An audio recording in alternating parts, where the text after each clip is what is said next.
So it's exactly 3 o'clock p.m. on Friday, April 7th, and I'm making this video because about 25 minutes ago, when I tried to use this toilet right here, someone directly behind this wall started violently hitting this part of the wall right here, like repeatedly. And they were so loud that I thought it was maintenance doing some kind of wall fixing operation directly behind this wall right here. I mean, this wall on my side could use some reparations as well. As you can see, maintenance doesn't come into my unit very much because they ignore my concerns and problems with the unit. So I've had to fix things myself, but that's not my point. My point is, 25 minutes ago, as I was sitting on this toilet right here, physically trying to sit on it, someone directly behind this wall started violently pounding on it, and I thought it was maintenance. So I actually didn't call management and I didn't call anyone in the office because I thought maintenance was actually doing work on the unit that's behind this wall right here. But those banging noises only happened while I was trying to sit on the toilet. They stopped a few minutes after that, and they did not ever happen again. So if maintenance was actually doing work against the wall in the bathroom that's behind this wall right here, then maintenance would have kept on making more banging noises over the course of the last 35 minutes or so, but there have not been any further noises at all against this wall, meaning someone who was smacking the wall did it on purpose, presumably because they had knowledge of the fact that I was sitting on my toilet or trying to sit on it, and that bothers me. I had just made a video earlier today at around 11 a.m. documenting the fact that whenever I do try to sit on my toilet or use my shower stall, which is right here, somebody who sits in the bathroom directly behind this wall and directly behind this toilet likes to make smacking noises whenever I start removing any item of clothing. They only do this when I'm actually removing the item of clothing. They don't do it when I am standing here going through my makeup or trying to reorganize my shelves or whatever. They only do it when I'm removing an item of clothing, and then they make that kind of noise.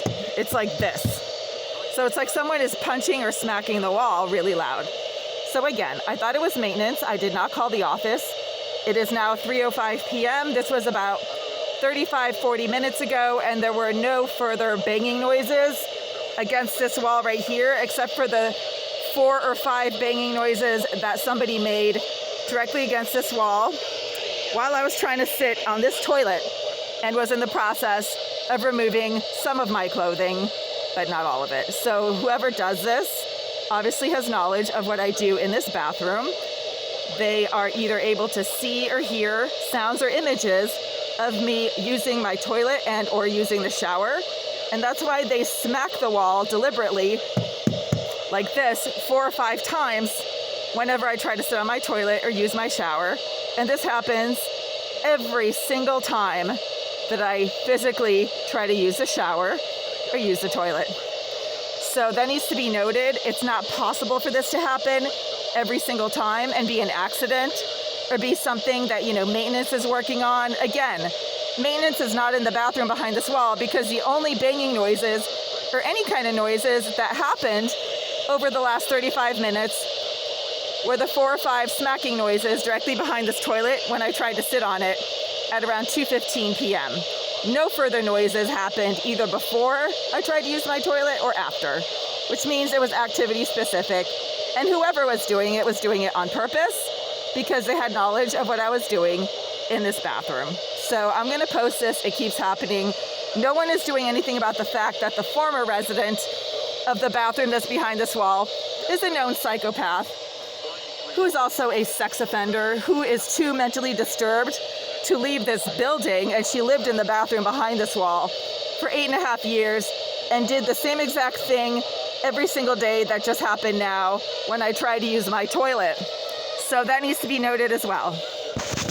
Whoever sits behind the wall that's behind the toilet of this bathroom is the same person that's been sitting behind the wall of the toilet of my bathroom for the last 8.5 years, making disruptive banging noises, blowing all kinds of smoke, fumes, marijuana smoke, cigar smoke, burning rubber smoke through this wall whenever I try to use this toilet and whenever I try to use this bathroom or do anything that is personal or private in nature while in my bathroom. I've actually had to cover the walls with sheets because whoever keeps getting in here tampers with some of my stuff. They presumably place devices that allow them to see or hear or have knowledge of what I do. And then I get aggressively harassed whenever I start removing items of clothing in order to use the shower or use the toilet. And it only happens when I'm trying to use the toilet or the shower. It doesn't happen if I'm just standing here making a video like right now. Nobody is making noises right now because I'm standing here with my clothes on. This is my shirt, fully clothed, and I'm not doing anything that involves the removal of clothing. But sex offenders get really worked up around partially naked people, and that's what sex offenders do. Like, they can't be normal around anybody that is doing anything that involves partial removal of clothing. So whoever's sitting behind that wall is the same sex offender that lived in Unit 78 for 8.5 years and has now been moved one unit over to Unit 79. Obviously, if you lived in a unit for 8.5 years, you know how to get into that unit, whether it's by picking the lock or making a copy of the key. And she keeps accessing the empty bathroom that is behind this wall in order to engage in the same exact pattern of behavioral harassment and disruption that she engaged in over the 8.5 years that she physically and legitimately lived in the bathroom behind that wall. The fact that the sex offender who lived in Unit 78 for 8.5 years now lives in 79, one unit over, is significant because it means she continues to have access to her old unit and she continues to engage in the same exact pattern of behavior directly behind this wall right here that she engaged in during the 8.5 years that she lived in Unit 78. So there's that.